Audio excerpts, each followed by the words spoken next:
তো এভরিওয়ান, আজকে আমি বানিয়েছি ঝাল পিঠে। তো এটা মা ঠাকুমার রেসিপি, আমি একবার ট্রাই করেছি, আমার খেতে খুব ভালো লাগে। তো আপনারাও ট্রাই করতে পারেন। এই জন্য লেগেছে চাল, আমি সারা রাত ধরে ভিজিয়ে রেখেছিলাম, ভিজিয়ে জল ঝরিয়ে ভালো করে শুকিয়ে বেটে নিয়েছিলাম মিক্সিতে। তার মধ্যে এর মধ্যে পেস্ট বানিয়েছিলাম আদা, রসুন, কাঁচা লঙ্কা, পেঁয়াজ। আর এখানে আমি দেখানো হয়নি, লাউ, টমেটো, বাঁধাকপি, কাঁচা লঙ্কা ভালো করে সেদ্ধ করে স্ম্যাশ করে এর মধ্যে মশলাটা মিশিয়ে নিয়েছিলাম।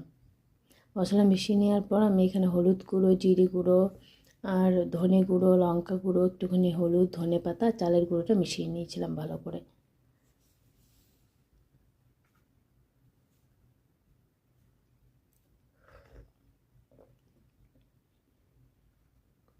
তারপরে এক এক করে তেল ব্রাশ করে এক এক করে বানালেই আপনাদের পিঠে রেডি হয়ে যাবে।